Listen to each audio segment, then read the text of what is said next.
El nombre tiene su sentido y lo iremos viendo poco a poco. ¿Por qué? ¿Por qué sabemos o intuimos que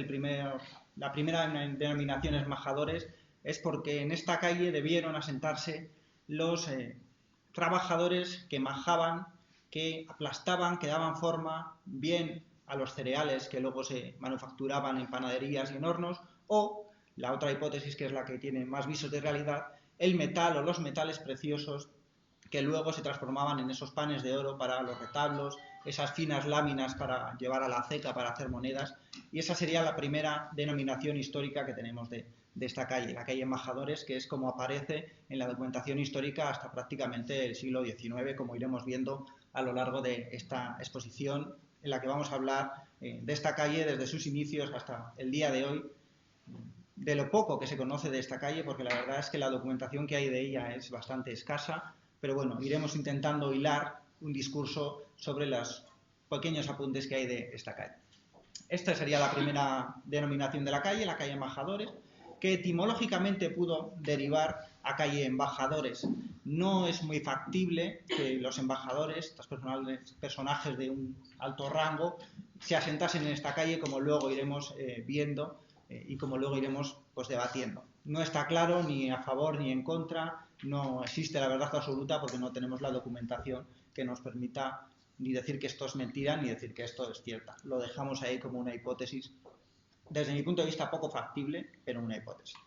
Y acabó derivando en Callejón de las Brujas porque desde siempre, incluso desde sus más tiernos orígenes, ha sido una calle bastante maltratada, ha sido una calle bastante secundaria, una calle que ha pasado muy desapercibida y que ha sido, pues bueno, objeto de burlas, incluso objeto de disputas, objeto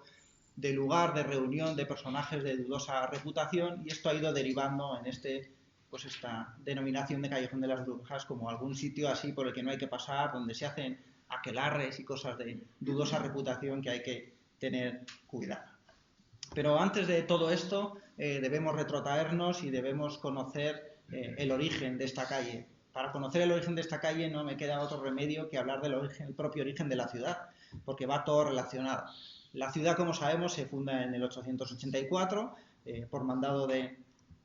Alfonso III, monarca leonés, que decide que este territorio pues, le viene muy bien como defensa occidental de estas aceifas musulmanas que venían por toda la vía aquitana. Entonces le ordena a Fernán González el construir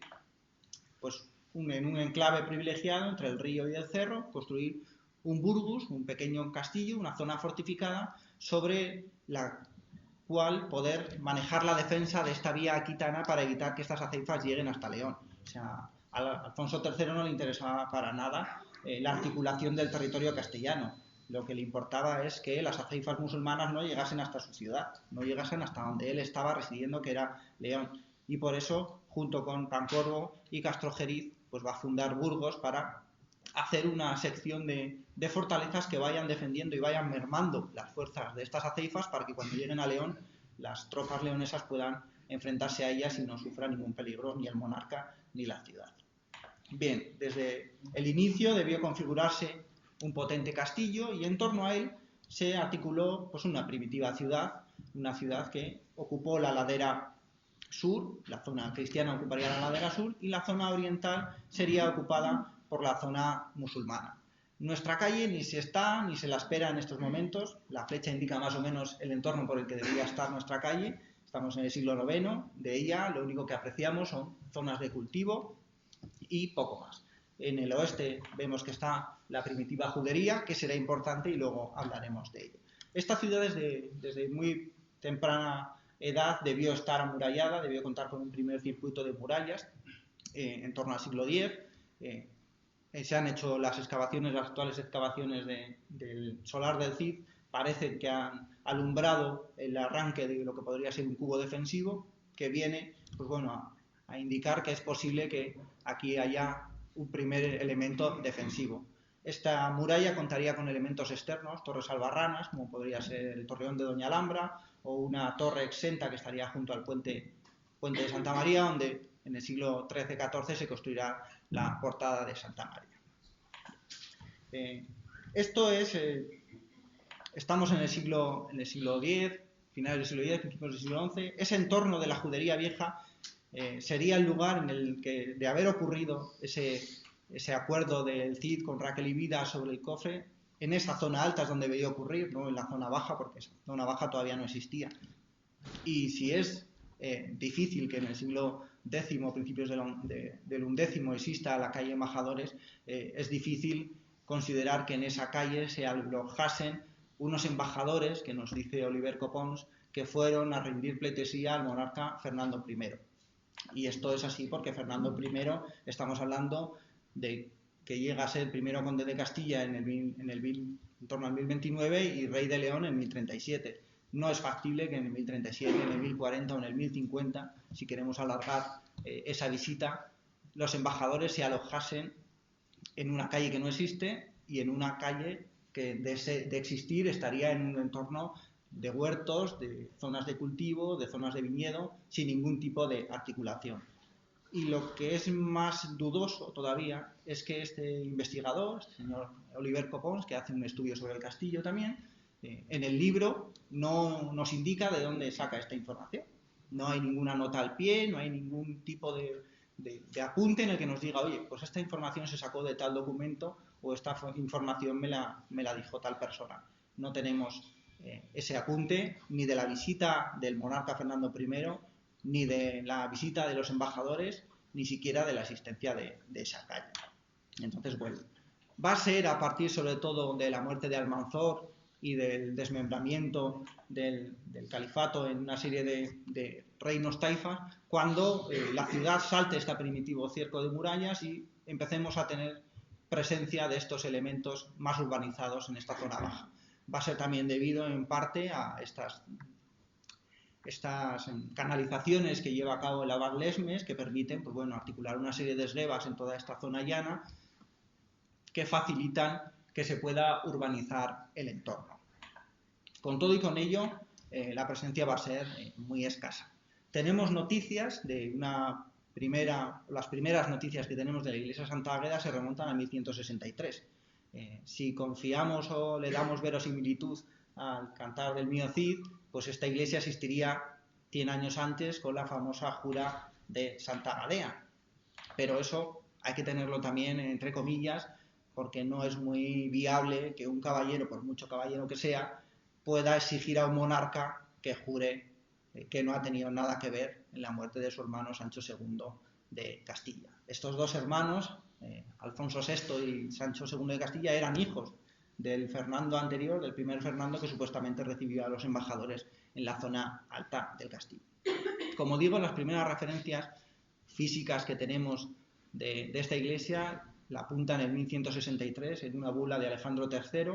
otorgando una serie de prebendas al Cabildo Catralicio, indicando cuáles eran las parroquias existentes en Burgos, entre ellos esta. Bien, en 1163 tenemos la iglesia y aunque no tenemos las primeras menciones a la calle Embajadores o Embajadores, sin duda debía existir porque está en la fachada norte de la misma iglesia. No se articulará hasta 1150-1250, pero es que el conocimiento que tenemos de este periodo es todavía muy oscuro en muchas de las calles más importantes de la ciudad, incluso pues el que se configurase el Camino de Santiago por lo que hoy es Fernán González,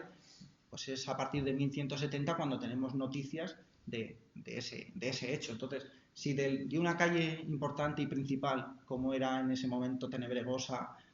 Cerrajería, San Llorente, que todo conformaba lo que hoy es Fernán González, no tenemos noticias hasta tan tarde, pues hay que comprender que en una calle como esta, que no dejaba de ser una calle secundaria, una calle que no articulaba tampoco mucho el barrio, porque el barrio que se funda en torno a Santa Gadea se articula bien con la calle inferior, que es la propia Santa Gadea, o bien volcándose hacia el superior, hacia la calle Fernán González, donde encontramos las primeras tiendas del barrio. Sí que sabemos que el barrio ya existe en 1202, que tenemos la primera noticia de que existe un barrio llamado de Santa Águeda, articulado en torno a esta iglesia, que al final no dejarían de ser 4 casuchas, porque la mayor parte del barrio seguía siendo zona de cultivos, seguía siendo zona de vides, zona incluso de molinos, pasaba una de las esguevas, pasaba bastante cerquita y había varios molinos, y siempre ha sido esta zona, Santa Águeda junto con San Gil, han sido zonas marginales. Han sido zonas donde la sociedad ha ido relegando los espacios y los oficios más perjudiciales, los oficios como la estañería, los oficios como los herreros, los majadores, carnicerías, elementos que afeaban la ciudad, por así decirlo, que eran esenciales para el progreso de la ciudad. Una ciudad sin unas carnicerías, sin unas pescaderías, sin unos hornos, pues no podía funcionar. Pero siempre queremos que eso no nos pille al lado de la zona residencial importante. Entonces, aquí tenemos un reflejo de lo que sería la primitiva judería, y esto hay que tenerlo en cuenta. Esta judería se abandona y bajan un poquito, bajan hacia la zona de abajo. Después ya dan el salto y cruzan la calle Tenebregosa, que es Fernán González, la cruzan y se asientan abajo. Y al este de esta judería se encontraría la morería. Y esto tiene importancia porque hemos dicho anteriormente que los majadores eran los que se encargaban de aplastar el metal para hacer panes de oro y panes de plata. Y estos oficios solían realizarlo los judíos y los musulmanes. No era un oficio de cristianos el hacer láminas de oro. Luego trabajar el metal en la ceca sí, ya era necesario que fuesen cristianos. Pero lo que es el trabajo a lo bestia, eso para las minorías. Y esto es importante porque la calle se articula empezando por la Plaza Santa María, pasando por la parte norte de Santa Águeda y superando lo que hoy es el Centro Cultural Francisco Salinas, que entonces sería Lóndiga, que en estos momentos no existiría, hasta llegar, según este plano, no hay varios y no todos se ponen de acuerdo, no todos los investigadores se ponen de acuerdo en que la corriente o el trazado de las calles fuese el mismo, llegaría hasta una plazuela que la comunica con la calle Tenebregosa. Es posible que esta calle siguiese, la misma denominación siguiese en el otro tramo que llega hasta la iglesia de San Martín. Y esto es así porque en varios documentos nos indican que la calle Majadores está en el barrio de San Martín, no en el barrio de Santa Águeda, sino en el de San Martín. Entonces es posible que esa comunicación con la calle Tenebregosa no se hiciese a mitad del tramo, sino a la parte final, ya en la conexión con la iglesia de San Martín y el arco del mismo. No. Y como vemos, esa parte de la calle está en pleno contacto con la morería y con la última fase de la judería. Entonces, no hay que dudar que estas conexiones existieron y que estos residentes fueron judíos y fueron mudéjares, aparte de que el tramo central fuesen cristianos. Es una calle que siempre ha sido humilde, de majadores, de hortelanos, de agricultores, pero eso no ha sido óbice para que en 1346 un comerciante, pues no de los grandes afamosos, pero un comerciante bastante acomodado, decidiera ubicar en este entorno un hospitalejo dedicado a Santa Lucía. Sería un hospitalejo de tamaño exiguo, 4 o 5 camas, 6 a lo sumo, pero bueno, son estos pequeños hospitales de los que la ciudad contaba por docenas los que hacen de soporte a estas grandes instituciones como eran el Hospital del Rey, el del Emperador o el posterior Hospital de San Juan, y los que le dan ese empaque a la ciudad y esa capacidad de albergar y de hospedaje que va a ser reclamada en todo el Camino de Santiago como una de las ciudades con una mayor atención a los peregrinos y a los viajantes y a los distintos individuos que necesitan de estos hospitales. Como vemos, es una calle secundaria, es una calle que está paralela a Fernán González y a Santa Águeda, es una calle que va a ser marginada a lo largo de toda la historia, pero sin embargo es la calle que elige Pedro Pérez para instalar en ella el hospitalejo dedicado a Santa Lucía. Esta calle va a sufrir un reverdecimiento y esto va a ser causado por las guerras civiles. La guerra civil entre Pedro I el Cruel y Enrique II de Trastámara en un primer momento, y posteriormente la guerra de sucesión castellana entre Isabel I y Juana la Beltraneja, va a hacer que la zona alta de la ciudad, la zona en torno al castillo de la que nos ha estado hablando mi compañero, con esas minas y contraminas, se vea altamente afectada y altamente perjudicada y prácticamente se abandone. Esto va a ocasionar una demanda de terrenos y una demanda de espacio público donde residir, y esta calle va a ser una de las que reciban esos influjos, tanto de la zona de la judería superior como de las zonas cristianas, y reverdezca convirtiéndose en alojamiento de vecinos humildes, pero con un mayor peso específico poblacional. Poblacional que no quiere decir que económicamente fuesen muy potentes, porque los registros que hay siempre dan a esta parroquia y a este barrio como uno de los que menos contribuían. Y si contribuían poco es porque no tenían recursos para hacerlo. Pero bueno, no hay que menospreciar que esta desgracia, porque siempre una batalla es una desgracia, puede beneficiar pues esta serie de revertimientos. Luego hay otro problema, que es que a raíz de la guerra civil entre Pedro I y Enrique II, pues los que van a verse más perjudicados van a ser los judíos, porque siempre, no sabemos por qué, cuando caen tortas, pues estos se llevan la peor parte. Y unos pocos años después, a finales del siglo XIV, va a haber una serie de programas, una serie de luchas y una serie de ataques a las juderías españolas, y sin duda la judería burgalesa no se va a librar, y la calle Majadores, el fragmento que corresponde a la parte de la judería, sin duda se debió ver afectada y se debió ver pues, en una franca decadencia. Esto es así hasta tal punto que en 1440 se nos indica que solo residen o solo hay 22 humos, estos son unas 110 personas, unos 110 judíos en toda la judería de Burgos, que son pues 4 gatos, porque el territorio que ocupaban era bastante amplio, y esto debía afectar a la calle hasta el punto de prácticamente pues, quedar abandonada. Esto va a ser temporal, unos años después, en torno a 1480,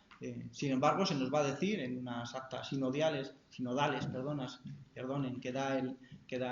Cabildo, primero una cosa muy curiosa, que lo suelto aquí a modo de anécdota, que es que los chiquillos judíos y moros solían ir a las parroquias a pedir ser bautizados, no porque fuesen fervores creyentes cristianos, sino simplemente para hacer rabiar y para molestar a sus padres, que sí que eran devotos judíos o musulmanes. Y esto lo dejan y lo remarcan mucho en estas actas como uno de los acontecimientos que hay que tener, una de las acciones que hay que tener cuidado con ellas, porque al final nos encontramos con una serie de conflictos por parte de los adultos judíos que van a reclamar a estas parroquias que por qué han bautizado a su hijo. No, es que su hijo me lo pidió ya, pero es que mi hijo tiene 6 años y lo que quiere es hacerme rabiar. Y ahí hay una serie de disputas bastante curiosas. Y en lo que nos interesa en este caso es que a partir de 1480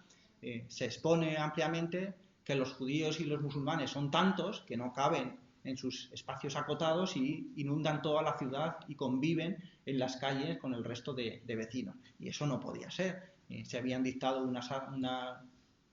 actas en Madrigal, una serie de leyes en las que se exigía que tanto los judíos como los musulmanes tenían que residir en calles acotadas y en recintos cerrados. Entonces se obliga a que todos estos judíos que andaban residiendo en cualquier otra parte de la ciudad volviesen a habilitar esta zona y este entorno de la calle. Esto ha dado pie, por lo menos a mí me ha dado pie a pensar, aunque no hay ningún tipo de documentación, o al menos yo no la he encontrado, que si a los judíos y a los musulmanes se les exigía estar en un recinto acotado, como sin duda lo estuvieron cuando la judería estaba en la parte alta, debió existir algún tipo de puerta o algún tipo de portón que dividía la calle Majadores, separando la calle que era propiamente judía y musulmana de la parte que era cristiana, que estaría ubicado en el entorno de lo que hoy es la Alhóndiga o el Centro Cultural Francisco Salinas. Como todo eso desapareció, pues nos quedamos con la incógnita de saber si realmente existió o no ese portón. Pero sí que hay noticias que nos dicen que los judíos tenían que estar en un recinto cerrado y que ese recinto cerrado debía cerrarse y debía estar controlado hasta tal punto que en 1392, cuando se hace una reunión, se hace unas cortes en Burgos, debido a que el pogrom había sido el año anterior, se obliga a los judíos a tapiar la puerta de la judería, la puerta que da al torreón de Doña Alhambra, y que ha estado cerrada hasta la época contemporánea, no se volvió a abrir, se tapió para evitar tanto que judíos como no judíos, adversos y contrincantes de los monarcas castellanos entrasen por esa puerta, se decidió tapar y ya digo que hasta mitad del siglo XX no se ha vuelto a abrir, cuando se hizo toda esa reurbanización de la calle. A mediados del siglo XV nos ofrece 5 o 6 referencias de qué ocurría en el entorno de esta calle. El Cabildo Catedralicio hace un apeo de sus propiedades primero en 1404 y en ella no aparece la calle para nada. Pero sí que es cierto que un poquito posterior, ya a mediados del siglo XV, hay varias referencias. Y de lo que me interesa de ellas aparte de que sea Bartolomé García el Rico que hipoteque unas casas en esta calle, es ¿con quién lindan? Lindan con la casa de un carpintero. Seguimos con artesanos con una cualificación media, no aparecen grandes personajes, y como testigo aparece un Fernando García denominado el Moro. Esto quiere decir que la residencia en la que él vivía estaba en la calle Majadores, pero en las cercanías de la morería, porque siempre se optaba por coger como testigos a los propios vecinos de la zona. Un poquito después, el Cabildo acuerda el trueque por unas casas en la calle Las Llanas. Esto quiere decir que el Cabildo ya tenía propiedades allí, no para residir ellos, pero al final es una forma de sacar una serie de rentas y de sacar beneficios. De igual modo, la parroquia de San Martín, unos años después, tiene casas en Majadores, hasta tal punto que llega a ser propiedad de un canónigo que luego se la vende a otro personaje que es de la fábrica, pero quien realmente vive es un tejedor, no es el canónigo el que reside en esta calle. Como vemos, desde el siglo XV, desde sus orígenes hacia el siglo XV, hemos encontrado personajes humildes, tejedores, artesanos, majadores. No va a ser una calle con el boato suficiente como para que residan en ella grandes embajadores, como luego veremos. Es posible que residiese algún embajador en la zona de la judería o de la morería, embajadores de corte judío, de corte musulmán, pero no, quizá no estos embajadores a los que estamos acostumbrados, que vienen con todo su boato y que vienen con media docena de carretas con todos los ajuares que van a regalar al monarca.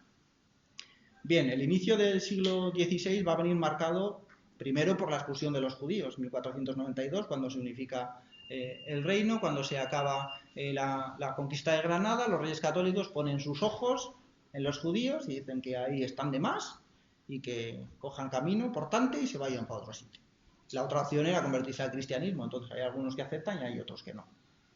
Esto les va a venir muy bien, por lo menos al Concejo de Burgos le va a venir bien, porque la judería se abandona, claro, los pocos judíos que se conviertan quedarán allí, pero la mayor parte se van y queda ahí un recinto, una media parte de la ciudad que queda prácticamente abandonada. Y esto les va a servir, pues bueno, para instalar en ella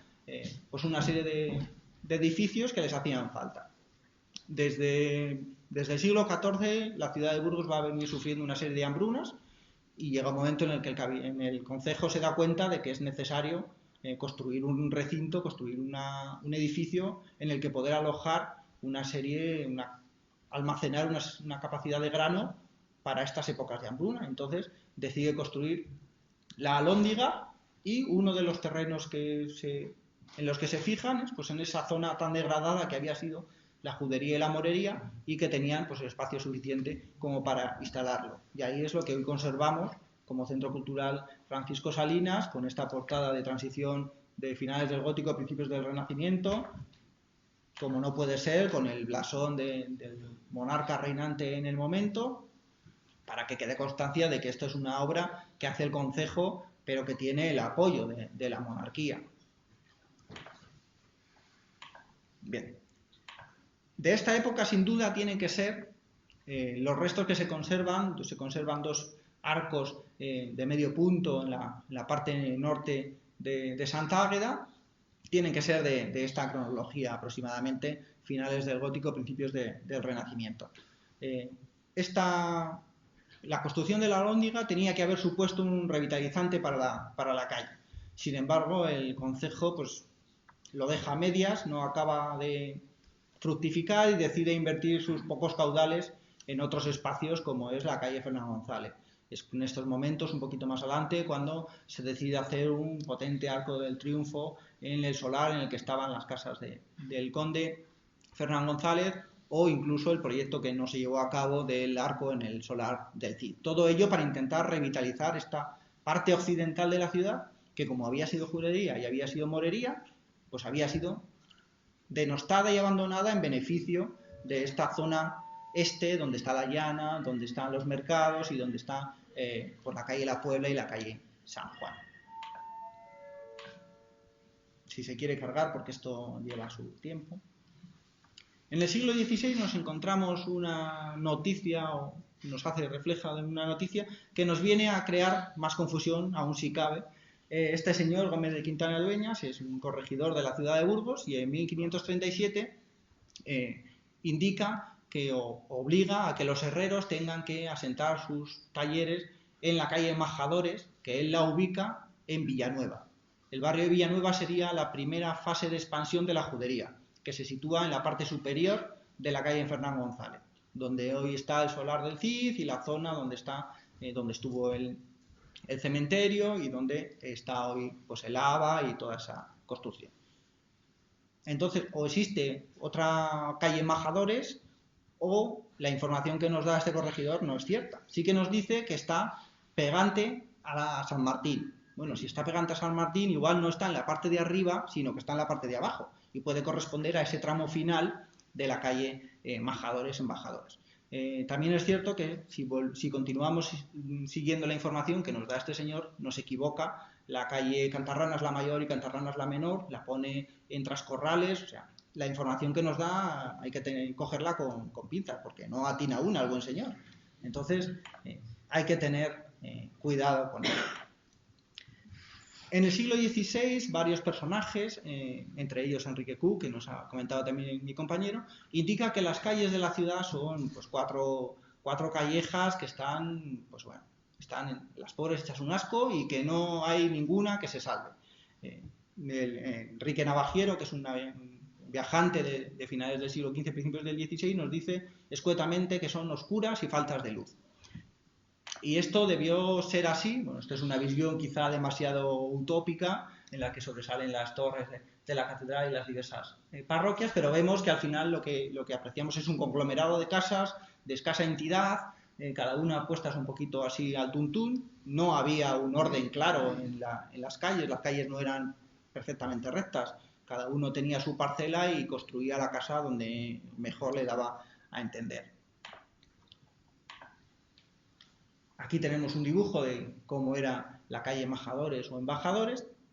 y para venir a complicar todavía más el hecho de que estas eran calles estrechas,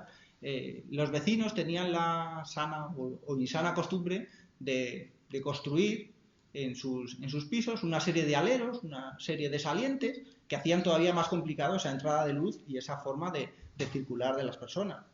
Aquí les traigo un ejemplo de Teruel. Imagínense esos aleros que están apuntados en el propio muro, como en algunas calles esos apuntalamientos llegaban hasta el suelo, llegaban hasta la mitad de la calle. Y esto era peligrosísimo, tanto para los vecinos como para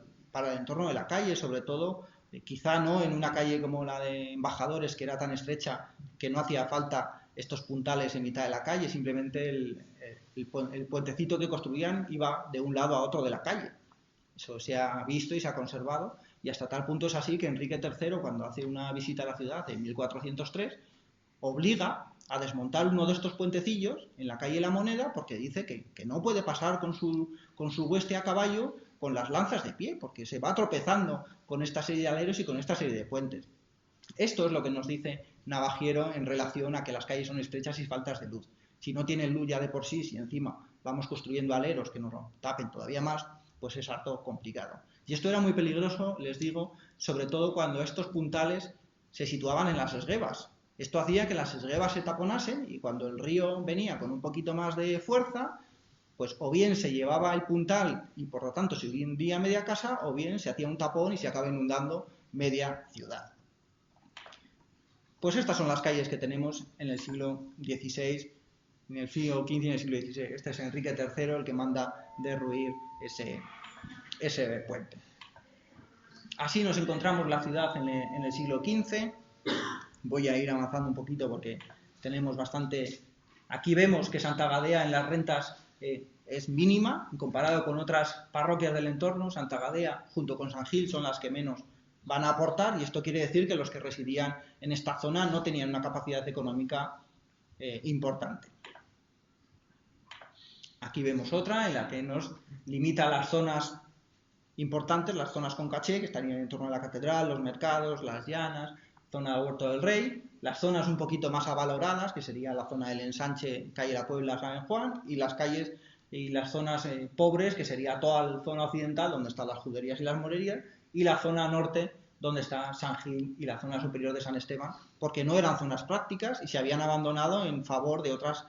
calles con una estructura más clara y con una con un urbanismo más trabajado. Aquí tenemos a Sancho IV, que sí que sabemos que recibió embajadores en la ciudad de Burgos, pero en ningún documento nos dice que esos embajadores se alojasen en la calle Embajadores. Es más, sí que tenemos documentación que nos dice que los embajadores solían preferir las residencias palaciegas que los mercaderes habían ido construyendo desde el siglo XIV, los Maluenda, los Castro, los Salamanca, los Astudillo, toda una serie de mercaderes que se hacen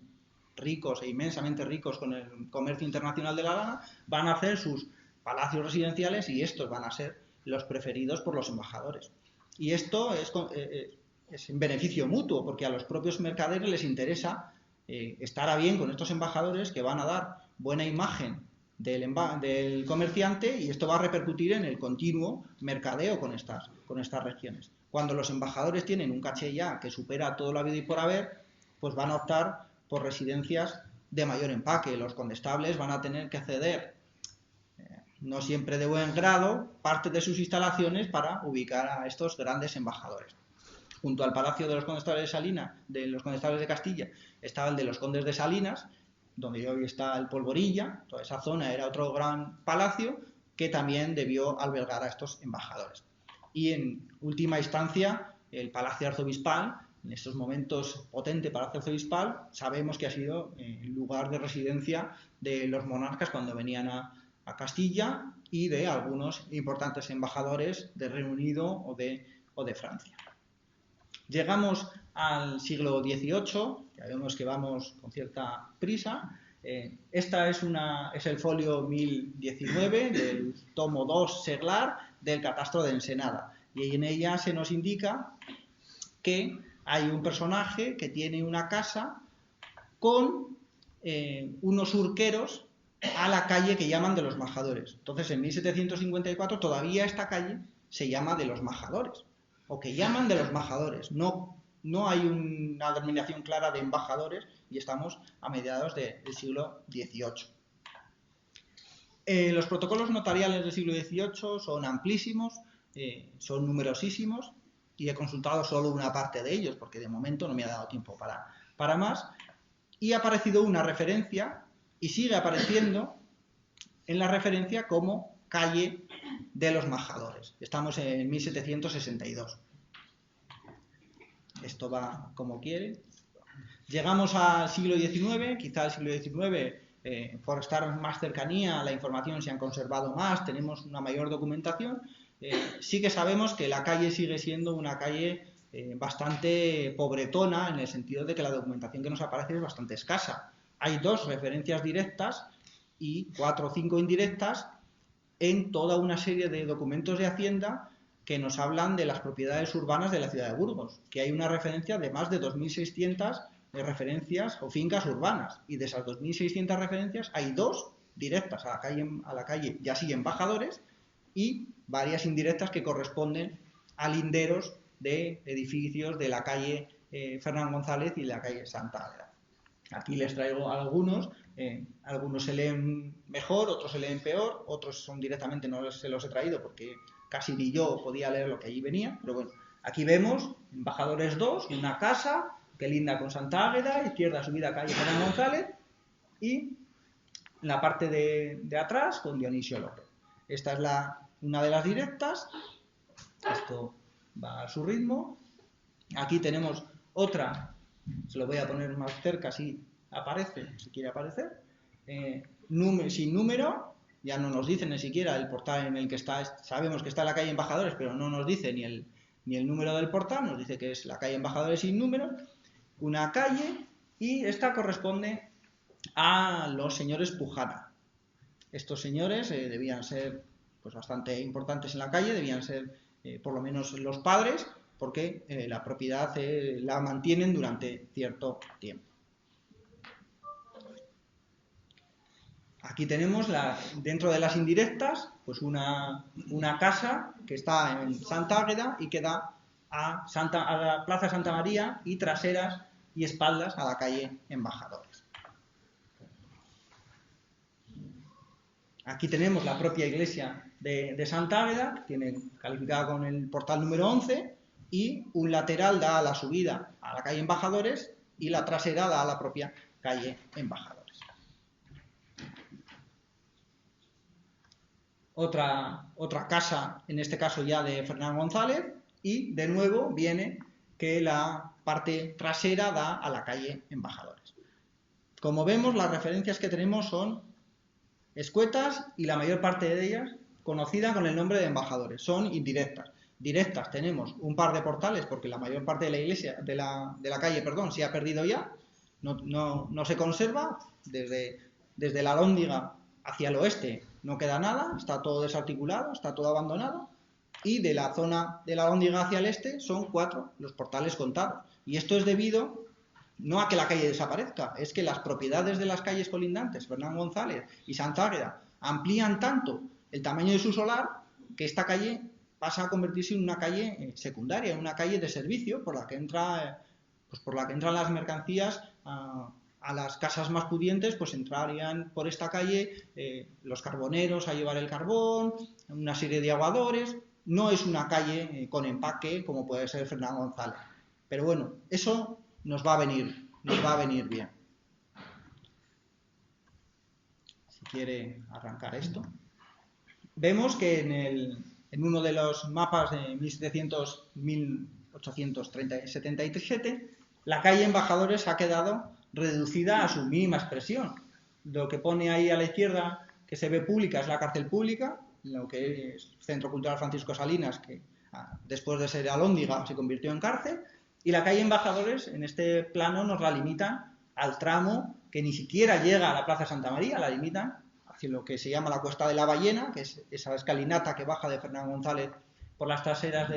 del Hotel del Cid, y hasta ni siquiera llegar hasta la Alhóndiga.